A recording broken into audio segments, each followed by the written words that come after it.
요한복음 15장, 17장 15절로 19절의 말씀을 보면 16절에 내가 세상에 속하지 아니함 같이 그들도 세상에 속하지 아니하였사옵나이다 라고 하는 이 말씀을 우리가 봅니다. 내가 세상에 속하지 아니한 것처럼 그들도 세상에 속하지 아니하였다라고 하는, 우리가 세상에 살면서 세상에 속하지 않는 것이 바로 우리 기독교인의 삶이다라고 할 수가 있겠죠. 바다에서 태어나 바다에서 자라서 성장한 물고기는 그 짠 물 속에 살지만은 고기는 짜지 않지요. 우리가 그것을 많은 비유로도 그렇게 이야기를 합니다만은, 사람이 세상을 살면서 나도 모르는 사이에 세상을 닮아가게 되고 또 세상에 지극히 의지하게 되고 또 세상의 모든 것을 우리가 얻는 것 같지만은 사실 모든 것을 빼앗기면서도 우리가 많은 것, 내가 조금 아는 것을 가지고 많은 것을 얻었다라고 우리가 생각을 합니다. 고기를 잡는 사람은 작은 미끼를 가지고 고기를 유인해서 낚시질을 합니다. 그래서 고기를 잡아냅니다. 그가 주는 것은 아무것도 아닌 거죠. 작은 고기는 미끼를 하지만 우리가 큰 고기를 잡을 때는 가짜 미끼를 씁니다. 그것이 던져서 그 가짜 그 미끼를 이렇게 릴을 감으면 막 그 오는 이 지나가는 고기처럼 보여서 어떻게 물속에 사는 물고기를 고기처럼 보이게 하겠습니까? 그래서 그 고기를 잡습니다. 어쩌면 우리가 작은 것을 하나 얻은 것, 많은 것을 얻은 것 같지만 실상은 아무것도 아닌 것을 우리가 붙잡고 우리는 세상에서 또 사탄의 유혹에 우리가 넘어가는 사람들, 이렇게 우리가 세상을 살아가는 사람들이 있다. 이것이 우리가 현실이라고 하는 거죠. 과연 우리가 이 세상을 살면서 우리는 세상에 속하지 않는 믿음, 또 영성, 하나님이 주시는 그 은혜를 붙잡고 우리가 살아갈 수 있는 그 방법이 무엇이냐라고 하는 겁니다. 오늘 이 성경의 말씀처럼 내가 세상에 속하지 아니함 같이 그들도 세상에 속하지 아니하였다라고 하는 이 말씀을 합니다. 병명 중에 NPD라고 하는 약자를 쓰는 이 병이 있습니다. 이것을 우리가 그 의사들은 나르시시즘 인격 장애라고 그러죠. 인격 장애. 이 병을 가지고 있는 사람의 두 가지 징후가 있습니다. 첫째가 뭐냐 하면 자기를 아주 대단한 사람으로 착각을 한다는 거예요. 나는 특별한 사람이고 나는 대단한 사람이다. 나는 내 스스로가 나를 대단하다고 생각하진 않지만 난 특별한 사람 같았었어요. 특별한 사람인 줄 알았어.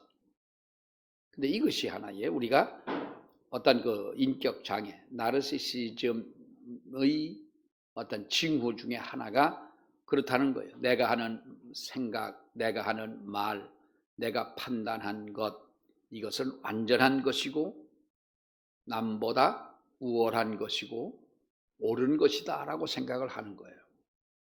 두 번째는 어떤 우리가 이룰 수 없는 환상과 그리고 사랑과 어떤 능력을 우리가 추구하는 이런 증세가 있다는 거죠. 우리가 이룰 수 없는 것입니다. 어떤 사람을 보면은 혹시 내가 뭐라고 안 그럴 달라고 안 그럴 테니까 로또 복권 맞아보신 분 계시나요? 우리 이 장로님만 빼고, 이용주 장로님 빼고, 그것도 사실 2등인가 3등인가 그런데 그거 100얼마 타셨다는데 말만 들었어요. 나도 보지 못하고 그러셨는데 아니 달라고 안 그럴게요. 로또 혹시 아직 안 찼거나. 근데 우리가 이 로또가 맞을 확률은 굉장히 이게 희박합니다. 근데 우리 사람들은 로또에 대한 꿈을 버리지 못하죠. 제가 이제도 얘기했지만 한번 어느 토요일인데요. 제가 서울 노원구 쪽을 이렇게 지나가는데 사람들이 쭉 서 있길래 나는 무슨 맛집인 줄 알았어. 줄이 굉장히 한 30명, 40명 이렇게 줄이 쭉 서 있는 거예요. 한 줄로. 그래서 야, 저게 뭐냐 그랬더니 보니까 로또 복권 판매점인 거예요. 거기가 잘 맞는데요. 혹시 가실 분들은 말씀하시면 제가 정확하게 알려드릴게요. 상계동이요. 로또의 꿈을 우리는 버리지 못합니다. 그래서 매주마다 로또 복권 사는 분들이 있어요. 물론 그 로또 복권 판매 그 수익금이 좋은데 쓰여지니까 여러분들이 국가를 위해서 사주시는 것도 좋아요. 그런 의미에 좋지만은 또 기대감도 갖고. 그런데 꼭 이것은 이루어진다라고 하는 확신을 가지고 하다 보면 이게 스트레스 받잖아요.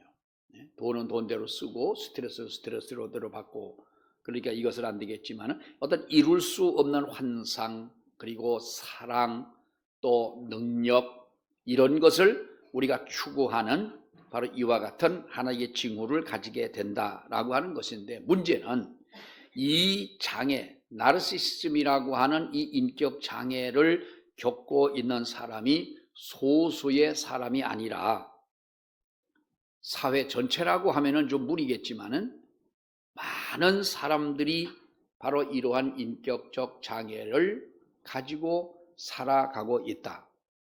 그러면서도 우리는 내가 생각하는 것이 옳고 바르고 내 말이 다 맞는 것이고 남에게 관철시키려고 하는 것이고 이러한 것들을 나는 나 자신이 모르고 살아간다고 하는 거예요.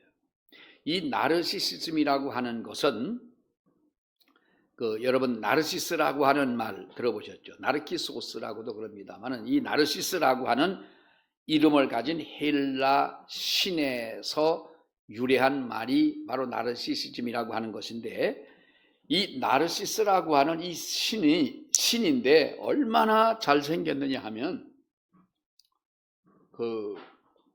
많은 아리따운 여자들이 찾아오고 만나고 싶어하고 해도 거들떠보질 않는 거예요. 자기가 원체 잘생겼으니까. 그런데 자기가 잘난 줄은 알았는데 어느 날 목이 말라 이렇게 연못가를 지나가다 보니 물에 비친 자기의 모습이 너무 환상적이고 자기가 봐도 미치겠는 거예요. 미치도록 잘생긴 거예요. 그래서 물에 비치는 자기 자신의 모습에 얼굴을 떼지 못하고 빠져서 자기 얼굴을 보다가 거기서 굶어 죽었대잖아요. 이 나르시스라고 하는 신의 신화에 나오는 이야기입니다. 그래서 이 나르시스, 그리고 거기에서 나온 것이 바로 나르시시즘이라고 그러는데, 여러분 우리가 보면은 지금도 어떤 유능한 사람들이 자기 몰입이라고 하는 함정에 빠져가지고 어떤 자신의 삶이 세상의 최고인, 자기의 가지고 있는 능력이 최고인 것처럼 이렇게 빠져 사는 사람이 있는 거예요. 제가 아는 어떤 교수 한 사람은 설교학을 가르치는데 그 사람 책을 읽어보거나 그 사람의 강의를 들어보면 정말 설교학에 아주 유능한 사람이에요. 정말 저는 이 성경을 파악하고 가리키고 깊이가 있는 것에는 정말 설교학으로는 아주 뛰어난 분인데, 문제는 뭐냐 하면 대한민국 목사님들 중에 자기만큼 설교를 잘하는 사람이 없는 거예요. 나 그 말을 들으니까 지금까지 쭉 들어왔던 그 사람의 강의가 한순간에 그냥 아주 무슨 벼락 맞은 것처럼 말이죠. 어떻게 교수이기도 하고 목사이기도 하고 한 사람이 어떻게 저런 말을 할 수가 있을까? 아니, 설교를 잘한다 못한다는 평을 하는 자체가 무서운 거죠. 그렇죠? 그래도 여러분이 예 그러면 곤란하지. 근데 그건 사실인 거예요. 설교는 잘한다 못한다라기보다 하나님의 말씀을 말씀대로 전하는 것이 설교인 것이지요. 네? 아멘. 근데 대한민국 목사들 중에 나만큼 설교를 잘하는 사람은 없다. 여러분, 우상 숭배하는 사람, 우상 숭배의 죄, 이 우상 숭배 중에 가장 고치기 힘든 비형이 뭐냐면 자기 숭배라고 하는 거예요. 이런 사람들은요, 이거 못 고칩니다. 옛날에 우리 동네에 어떤 눈이 뻘되는 아가씨가 하나 있었는데요. 내가 봐도 별로 그렇게 잘생기진 않았어요. 근데 그때는 뭐 화장이 그렇게 뭐 아주 감쪽같이 이렇게 속일 수 있을 만큼 화장술이 그렇게 기껏 해봐야 뭐 동동구루무 바르고 분칠이나 좀 하고 립스틱이나 좀 바르고 뭐 그 정도인데 자기가 뭐 그렇게 이쁘지도 않은 사람이 말이죠. 구두는 이만큼 높은 걸 신고 가다가 어떤 때는 발목도 삐끗하고 하면서 내가 볼 때 그런데 한번 이제 우리 누님들이 있으니까 한번 우리 누님들하고 뭐 친구는 아닌데 아무튼 뭐 이렇게 와가지고 얘기하는 거 들어보면 내가 어린 마음에도 정말 우리 동네도 저렇게 분수를 잘 모르고 분만 처바르고 다니면서 꼴불견에 참 한 아리따운 여성이 있구나라는 걸 어린 마음에도 그런 생각이 드는 거예요. 자기가 자기만큼 주청 가니까 다 자기를 쳐다보더라는 거예요. 군인 부대 앞을 지나간데 그놈 새끼들이 휘바람을 불면서 부대가 난리가 부대는 원래 그런 곳이요. 부대는 지금 군인들은 뭐 이렇게 주일날 나오기도 하고요. 또 이 5시인가 6시인가 지나면 핸드폰 다 가지고 있잖아요. 핸드폰 가지고 있고 자기가 볼 거 다 보고 갈 때 다 가고 뭐 휴가는 또 빠져나가지 않습니까? 지금은 군대 생활은 그렇지만 옛날에는요, 부대 안에 들어가면 몇 개월도 못 나올 때가 있으니까 아니 어떤 아가씨가 하나 지나가는데 그럼 휘바람 안 불 군인들이 어디가 있겠어? 난리가 나지. 근데 이뻐서 그랬냐? 아니요. 그냥 여자가 지나가기 때문에 괜히 한번 그래 본 거예요. 근데 그 사람은 자기의 아주 어떤 자기에 대해서 몰입이 되어지고 그야말로 자기에 대해서 아주 어떻게 보면은 세상에 자기보다 아름다운 사람이 없는 거예요. 여러분 오늘날도 그렇지 않습니까? 오늘날 보면 많은 사람들의 관심은 어떤 공동체에 이것이 유익이 있느냐. 나라와 민족, 거기까지 가기는 정말 우리가 그렇습니다만 이것이 우리 지역에, 우리 마을에, 아니면은 우리 여주에, 우리 양평에, 경기도에, 대한민국에 유익이 있느냐. 여기까지 우리가 생각한다면 애국자지요. 그렇게 우리가 생각하기보다는 내게 유익이 있느냐라고 하는 거예요. 내게 유익이 있느냐. 사람을 사귀는 것도요. 우리가 저 사람을 사귐으로 해서 나에게 손해가 된다 생각하면 안 사귑니다. 아니 사람 사귀어가지고 이익 보려고 사람 사귀는 사람이 어디가 있겠어요? 사랑하는 여러분, 우리 성도는 그런 마음을 가지고 살아서는 안 되는 거지요. 성령 충만의 반대말이라면 무슨 충만이겠어요? 성령 충만의 반대말은 자기 충만인 거예요. 자기 충만. 여러분, 우리가 자신감을 가지고 세상을 사는 것은 좋은 것입니다. 그러나 자기로 인하여 교만하고 자기의 어떠한 모든 것이 완벽하고 이렇게 어떤 나르시시즘에 빠져서 정말 어떠한 이러한 징후를 가지고 살아가는 우리 성도는 우리가 그래서는 안 된다는 거지요. 우리 성경이 말씀하고 있는 바로 그 믿음, 어떤 신앙의 엑기스, 어떤 영성, 우리가 그렇게 말하죠. 영성, 이렇게 말합니다만, 영성에 대해서 요즘에도 보면 많은 이야기들을 하고, 은혜에 대해서 또 관심을 가지고, 우리가 어느 때 관심이 없는 때는 없습니다만, 바로 영성에 대해서 이야기를 합니다만, 영성이 뭐냐는 거예요. 이 세상적인 일반 사람들도 영성을 이야기를 합니다. 우리가 일반적으로 영성을 이야기할 때에는 말하는 영성이 뭐냐 하면 이상적인 정신을 내면화시켜서 그 정신을 본받아 사는 자세, 이것이 바로 영성이라고 믿는 거예요. 그러니까 무당들은 신을 섬기는데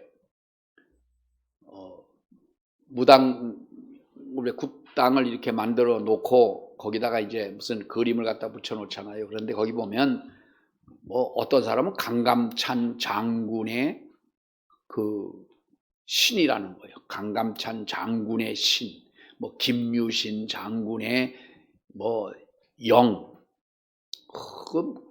갖다 찍어다 붙이기도 참 잘 찍어다 붙여요. 그래가지고 자기들이 오늘은 이 신이 오고 내일은 저 신이 오고 이렇게 얘기합니다만, 우리가 일반적으로도 보게 되면 어떤 정신을 본받아 살아가는 자세, 이것을 가지고 우리가 세상적으로도 영성이라 이렇게 이야기를 합니다만은, 세상적으로 본다면 세 가지 요소를 이야기를 합니다. 도덕이나 윤리를 뛰어넘는 거룩한 그 이상이라는 거예요.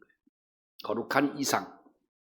또 그 이상을 앞세워 살려고 하는 의지적인 결단. 그리고 또 하나는 그 이상을 삶에서 실천하려고 하는 엄격한 자기 훈련이라는 거예요.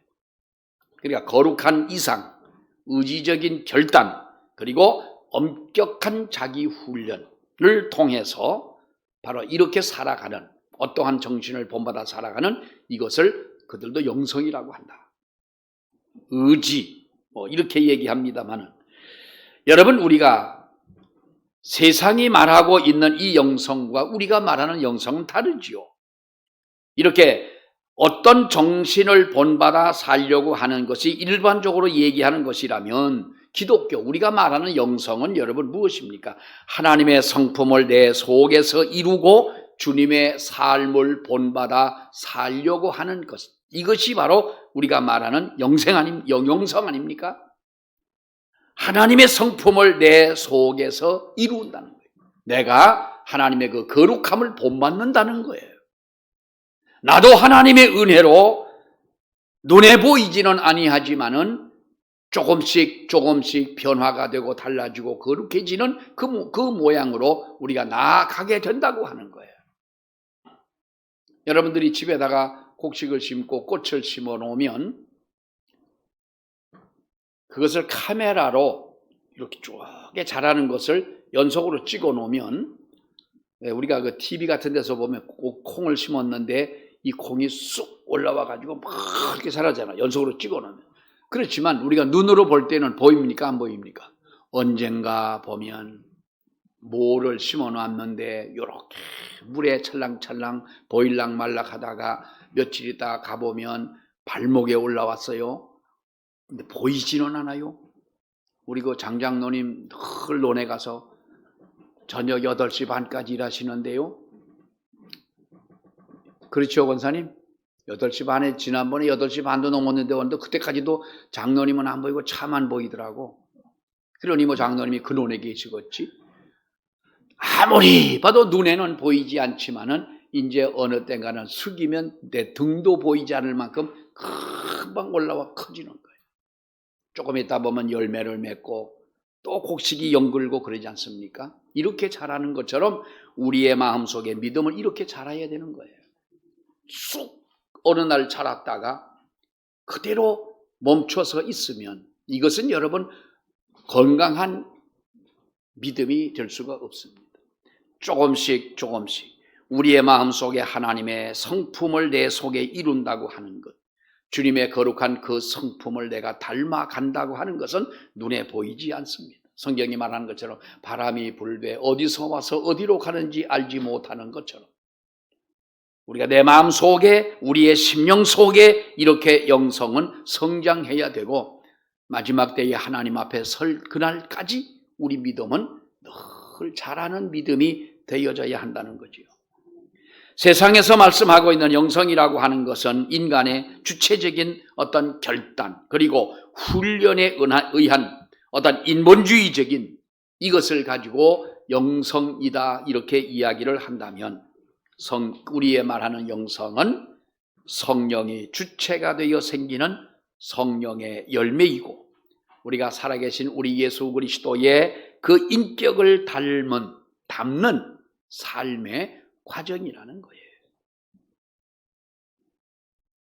성령의 열매가 무엇입니까? 성령의 열매, 갈라디아서 5장에 말하는 성령의 열매가 9개죠. 자, 다 같이 우리 다 알지요? 시작. 사랑과 희락과 화평과 오래 참음과 자비와 양성과 충성과 온유와,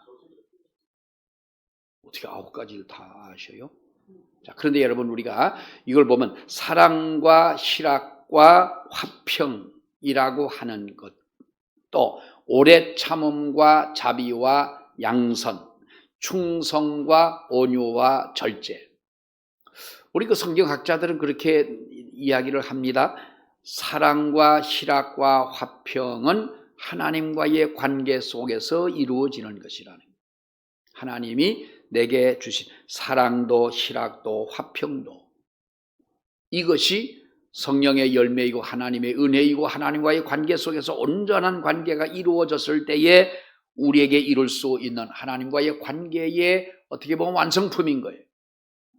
그리고 오래 참음과 자비와 양선은 다른 사람과의, 타인과의 관계 속에서 맺어지는 열매라는 거죠. 성령의 역사로 인하여 오래 참고 자비를 베풀고 양선과 이 모든 것들은 다른 사람 앞에 드러나는 열매라고 하는 거예요. 자, 그리고 충성과 온유와 절제는 나 자신과의 관계라는 거예요. 나와의 관계, 타인과의 관계, 하나님과의 관계, 성령의 열매 9가지. 이 성령의 열매는 뭐 꼭 우리가 9가지만 되겠습니까? 더 나누면 나눌 수도 있겠지만은 이 성령의 열매는 바로 살아계신 주님의 인격을 담는 삶의 과정 속에 우리가 맺히는 바로 그 결실이다라고 하는 것입니다. 우리가 하나님의 은혜 가운데 우리는 무엇보다도 세상을 살면서 우리들이 세상에 물들지 않는 우리들이 되어져야 한다. 내가 세상에 속하지 아니한 사람으로 우리가 세상에 살아야 된다는 것이죠. 간첩은, 지금 대한민국의 간첩이 뭐 있다고 그러는데, 많다고 그러는데, 뭐 요즘은 간첩이라는 개념도 없지 않습니까? 옛날에 31명의 그 김신조 일당들이 이제 청와대에 대통령 목을 따라왔다 그랬잖아요. 그래가지고 이제 청와대 앞에까지 와서 뭐 이 전투를 하지 않았습니까? 그 31명이 서울 한복판까지 왔을 때 우리는 31명의 군인을 우리도 훈련을 시켜서, 어디서? 저 실미도라고 하는 곳에서 훈련을 시켜가지고 이제 북으로 우리도 똑같이 목 따로 보내려고 하다가, 뭐 그거는 이제 뭐 사회적인 어떤 큰 문제로 끝나고 말았습니다만은, 우리 남북 간의 관계는 그렇습니다. 거기서 간첩이 하나 넘어왔다 그러면 우리는 가만히 있는 것 같지만 우리도 뉴스를 말 안 해서 그렇지 우리도 넘어갑니다. 우리도 많은 사람들이 북한으로 가지요. 북한에 가서 간첩으로 갑니다. 근데 간첩은 아무리, 여러분 보세요. 북한에서 온 사람들이 보면, 우리 대한민국에 왔을 때 탈북한 사람들의 이야기를 들어보면 인천공항에 딱 비행기를 타고 낮에 내릴 때는 진짜 여기가 대한민국이 맞나, 우리가 잘못 온 건 아니야, 어떤 사람은 미국 온 거 아니냐는 사람도 있대요. 그런데 밤에는 또 밤샘대로 이렇게 내리다 보면 너무 이 서울이 불이 아주 휘황찬란하고 그러니까 비행기를 타고 오는 과정에도 물론 보이지만은 너무 그것이 놀랍다는 거죠. 이 놀라운 것을 보면서도 간첩은요, 자기가 간첩이라고 투항하는 사람들이 이게 투항을 한다면 이건 간첩의 자격도 없는 거죠. 자기를 감추고 끝까지 우리와 같은 사람인 척 하면서도 내면은 전혀 다른 어떠한 꿈을 꾸고 있는 사람. 우리가 이 세상을 살아가면서 우리는 여러분 하나님의 백성이라고 하는 어떤 자존감을 가지고 하나님의 거룩하신 성품을 우리가 가진 사람이라면 우리도 이 세상에 물들지 않는 우리들이 되어야 된다. 이것을 믿음을 지키는 거라는 거지요. 하나님의 은혜가 우리 마음속에서 떠나가지 않도록 우리를 지키는 것이라는 거예요. 그 중에 우리는 물론 교회 생활도 그렇습니다만 여러분 가정이라고 하는 것은 가정의 달 이제 우리가 5월을 다 보냅니다마는 하나님의 진리의 보화가 무진장으로 숨어 있는 비유의 장소가 가정이라는 거예요. 가정. 그래서 우리가 이 사회적으로도 그 사회인으로도 잘할 수 있는 사람은 가정 생활도 잘하고 가정이 행복하고 정말 우리가 어떠한 그 진리의 보화가 무진장으로 숨겨져 있다라고 하는 것은 자녀와 부모의 관계 속에서 부모가 또 자녀를 생각하는 그 과정 속에서 또 이 부부의 관계 속에서 우리가 이웃과의 관계 속에서 하나님의 숨겨진 무진장에 숨겨진 비밀이 있다는 거예요. 오늘날은 우리가 어떻습니까? 어제 동침이라는 그 프로그램이 있어요. TV를 보다 보니까 늦은 시간인데 TV를 켜보니까 동침이가 나와요. 근데 마침 뭐냐면 어떤 사회자가 뭘 물어보냐 하면 나와 있는 패널들한테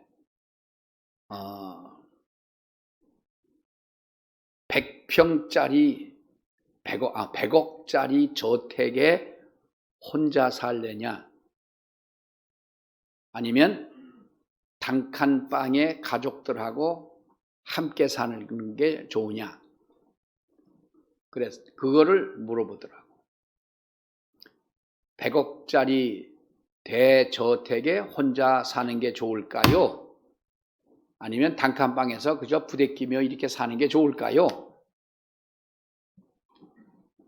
여러분들은 뭘 선택? 1번 100억, 2번 단칸방. 어떤 거 선택하겠어요? 자, 우리 심심한데 우리 한번 해보세요. 1번 선택. 100억짜리. 준다는데 100억을. 100억. 그럼 단칸방. 그럼 이것도 아니고 저것도 아닌 사람은 뭐예요? 간첩이요? 그런데요, 의외로 다는 아닌데 거의가 100억짜리 저택에 혼자 살겠다. 근데 이유는 이유를 들어보면 또 변명이니까 또 그럴듯해요. 자기가 아무튼 모든 걸 다 떠나서 한번 혼자 그냥 이렇게 살아보고 싶다. 지금 단칸방에 여러분 그렇게 살려면요 애들도 싫어해요. 애들. 또 지금은 또 환경이 또 그렇게 해서도 안 되잖아요. 근데 사람들의 마음 속에는 여러분 무엇입니까? 가족이라고 하는 어떠한 단위 이것보다는 혼자서 느끼는 세상, 혼자서 맞이하고 있는 세상, 혼자서 뭔가 지내는 어떤 그 삶을 추구하는 사람들이 더 많은 거 아닙니까? 더 많다기보다는 그걸 추구하는 사람들이 많잖아요. 우리가 가정이라고 하는 속에서 하나님의 진리의 보화가 담겨져 있다. 그래서 가정생활 하나님께서 우리에게 이루어 주신 이 가정을 통해서 행복함을 느끼고 여기에서 우리가 사명감을 가지고 우리가 살아가야 되는데요. 세상적인 영성은 어떻습니까? 가족을 버리고 출가를 해서 산에서 수도를 하고 쌓고 이렇게 해서 영성이 이루어진다 하지만 성경은 우리에게 정반대로 말씀하지 않아요? 우리가 사람이 없는 곳에는 내가 할 일이 없는 것이고 사람이 없는 곳에 기독교인은 우리가 여러분 무엇인가 할 수 있는 일이 없는 거예요. 그러니까 기독교의 영성은 무엇인가 가정을 떠나고 세상을 떠나는 것이 아니라는 거예요. 그러니까 오늘 뭐라고 말합니까? 내가 비옵는 것은 그들을 세상에 데려가기를 위함이 아니요 다만 악에 빠지지 않게 보존하기를 위함이니이다. 이렇게 하나님께서 세상에서 데려가는 것을 원하는 것이 아니라 바로 이 세상에 살면서 이 세상에 물들지 않고 하나님의 진정한 경건함을 보존하게 하기 위함이라고 하는 것입니다. 하나님이 친히 창설하신 우리 두 개의 공동체가 있다고 했죠. 기관이 있어요. 하나는 가정이고 하나는 교회다. 지난번에도 말씀을 드렸습니다마는 여러분, 그런데 그 중에서 하나님의 교회도 물론 그렇습니다마는 우리 하나님이 만드신 가정도 역시 영성의 도장인 거예요. 교회에 와서만 모든 것이 이루어지는 것이 아닙니다. 교회와 가정은 하나인 것입니다. 그래서 우리가 교회에서 하는 만큼 가정에서도 역시 마찬가지라고 하는 것입니다. 가톨릭에서 신부들은 아직까지는 결혼을 안 하지요. 그래서 개인적으로 우리가 볼 때에 참 고상하다고 우리가 생각을 합니다. 그 어떤 분이 이 가톨릭 신자인데 가정에 문제가 있어가지고 신부님한테 이제 그 상담을 하러 갔대요. 뭐 우리 애가 어떻고 남편이 어떻고 하면서 상담을 하니까 가만히 들어보니까 신부가 장가를 가봤어야 알지. 애를 낳아봤어야 애를 뭘 어떻게 대답을 하지. 그러니까 그 문제를 가지고 상담을 해도 이 속 시원한 상담을 들을 수가 없는 거예요. 그러니까 이 신부님한테 물어봐도 그렇고 이분한테 물어봐도 그렇고, 그러니까 이분이 아주 머리가 좋은 양반이에요. 살짝 자기가 기독교인인 척하고 어느 교회 목사님한테 찾아가서 그 목사님에게 이제 상담을 받은 거예요. 그리고 상담을 받고 또 찾아가 또 뭐 이렇게 이야기를 하고 몇 번 만나다 보니 가톨릭에서 신앙생활 하는 것보다 이 개신교로 와가지고 어떤 교리적인 것 그리고 역사적인 어떠한 배경 이것만 내가 이해가 되면 그 사람들은 그러잖아요. 우리 개신교는 자기네 가톨릭에서 분리돼 나간 교회다. 이렇게 지금까지도 믿고 있잖아요. 그러니까 이것만 자기가 이해가 된다면 내가 교회를 가톨릭이 아닌 개신교로 가겠다. 그래가지고 나중에는 이제 그분이 왔대요. 이쪽으로 와가지고 이제 개종을 해서 이렇게 한다고 합니다. 여러분, 우리가 오늘 이 성경은 우리에게 말씀하고 있는 것은 세상에 속하지 않는 영성을 가지고 살아가라는 겁니다. 지금 우리 한국교회에 많은 변화가 있지요. 여러분들도 기억하실 줄 압니다만 70년대, 80년대를 지나면서 우리 한국교회는 폭발적으로 부흥을 했습니다. 빌리 그레함 목사님의 어떠한 그 영향도 물론 있지만은 우리가 한국교회는 뿌리 깊게 60년대, 70년대, 80년대를 지나면서 정말 놀랍게 우리 한국교회는 부흥을 했고 어디 가다 천막을 쳐놓고 개척을 해도 사람들이 그렇게 여러분 모여들었습니다. 새벽기도 인원도 넘쳤습니다. 우리 신학교 다닐 때 저 경상도 어디에 있는 목회를 하는 전도사님인데 그때 전도사죠. 한번 이렇게 앉아 얘기를 하는데 자기 교인이 몇 명이냐? 30명이래. 근데 우리는 희한해. 뭐가 희한해? 주일날 낮에 30명 모인대. 다 모인대. 거기는 뭐 시골이기 때문에 어디 갈 데도 없대. 그래서 30명이 다 모인대. 저녁 예배 몇 명 모이는지 알아? 그걸 어떻게 알아? 우리 가봤어야 알지. 몇 명 모이냐? 30명 모인대. 그 교인이 저녁에 다 모인대. 수요일날 몇 명 모이는지 알아? 몇 명 모이겠어? 30명이지. 30명. 맞았어. 새벽에 몇 명 모이는지 알아? 새벽에 30명은 아니요. 모르면 가만히 있어. 그건 한 15명 새벽 예배를 나온대. 새벽 예배는 50%가 나오고 3일 저녁, 주일날 낮에 저녁 30명이 거의 다 나온다는 거예요. 교인이. 너무 재밌다는 거예요. 한 사람이 안 나오면 왜 안 나왔나 보면 아프거나 뭐 어디를 갔거나 그러면 모르지만은 다 이렇게 나온다는 거예요. 그때만 하더라도요. 80년대 초니까 우리가 뭐 70년대 말 뭐 그때니까 80년대 넘어가도 안 되니까 기도원을 여러분 가보면은요. 기도원에 앉을 자리가 없는 거예요. 그 삼각산 그 위에 평창동 그쪽에 지금은 마음대로 올라가지도 못하지만은 목요일, 금요일 날 저녁에 사람들이 가면은요, 앉을 자리가 없으니까 목요일 날 저녁에 기도하러 가는 사람이 있는데요, 목요일 날도 늦게 가면 앉을 자리가 또 없는 거예요. 아니, 산에 앉을 자리가 없도록 기도하러 오는 사람들이 있다면 여러분 믿어지시겠어요? 그 서울에 가까운 도봉산 기도원이나 서울 영락 기도원이나 또 어딥니까, 그 사당동 쪽에 있던 그 무슨 기도원이니까 거기도 보면 서울 시내에 있는 기도원들은요, 이 밤에 그 기도원에 앉을 자리가 없을 만큼 이렇게 기도하던 분들이 지금은 다 어디 가고 없습니다. 어디를 갔습니까? 그때는 교회가 성장하면 기도원을 교회마다 산 사가지고 기도원 짓는 게 유행처럼 그렇게 했어요. 우리 노회도 큰 교회는 보면 장충교회나 성덕교회나 왕십리교회나 이런 교회들은 다 기도원들이 있어요. 철원에도 있고 어디도 있고 다 있는데, 기도하러 가는 사람들 아무리 집을 펜션처럼 이렇게 잘 지어놔도 오는 사람이 없다는 거예요.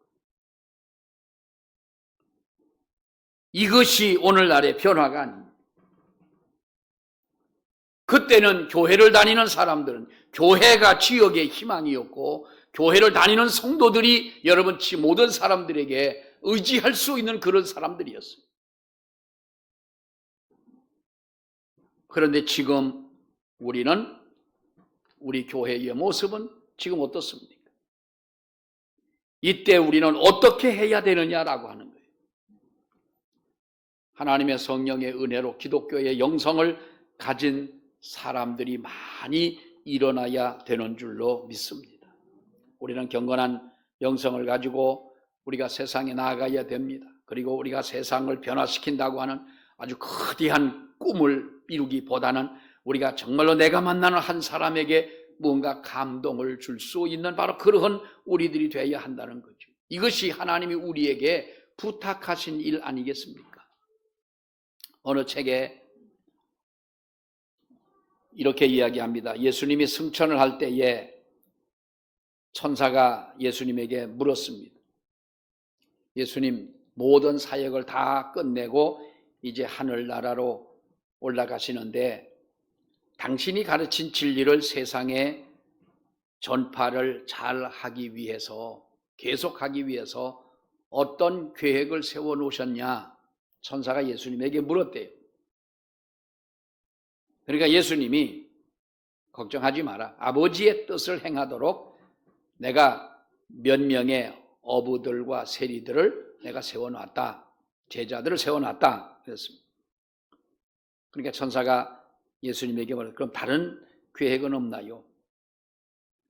예수님이 내가 제자들에게 천국과 믿음에 대해서 가르쳤고 그들도 충분히 내가 했던 그 모든 일을 할 수 있을 것이다. 그러니까 이 천사가 천사인지 마귀인지 잘 모르겠어. 천사가 그렇게 꼬치꼬치 물었는지도 모르겠어. 그럼 지금은 모든 것이 잘 진행되고 있지만 이제까지 당신이 하신 일이 헛되지 않도록 하기 위해 다른 계획이 없습니까? 당신이 세운 제자들을 보면은 똑똑한 사람, 유식한 사람 없고 다 무식하고 저 갈릴리에서 고기나 잡던 사람들이요. 그런데 그런 사람이 어떻게 당신이 하던 일을 할 수가 있겠습니까? 그랬더니 예수님은 다른 계획이 없냐 할 때에 다른 계획은 없다. 나도 제자들을 믿고 나도 제자들을 의지한다. 여러분, 주님은 하나님의 뜻을 이루시는 데에 어떤 다른 계획을 세우신 분이 아니시라는 거예요. 그 겉으로 보기에는 아무것도 할 수 없는 능력도 없고 지식도 없는 사람들이었지만은 그 제자들에게 내가 하던 모든 일을 그에게 일임을 했고 그들이 내가 하던 대로 할 줄로 나도 믿고 하나님의 성령의 역사로 인하여 여러분 그 일을 이루지 않습니까? 다른 어떤 방법은 없다는 거예요. 교회가 부흥하는데도 다른 방법은 없어요. 우리가 나아가서 하나님의 말씀을 전하지 아니하면 할 수 없는 거예요. 또 아무것도 할 수 없는 것 같지만은 그러나 내가 나가서 하나님의 일을 하고자 할 때에 하나님은 우리의 속에는 이와 같은 영성, 은혜를 주시고 성령이 함께 하시지만 하나님께서 우리를 이끌어 가실 때 모든 일을 하게 하실 줄로 압니다.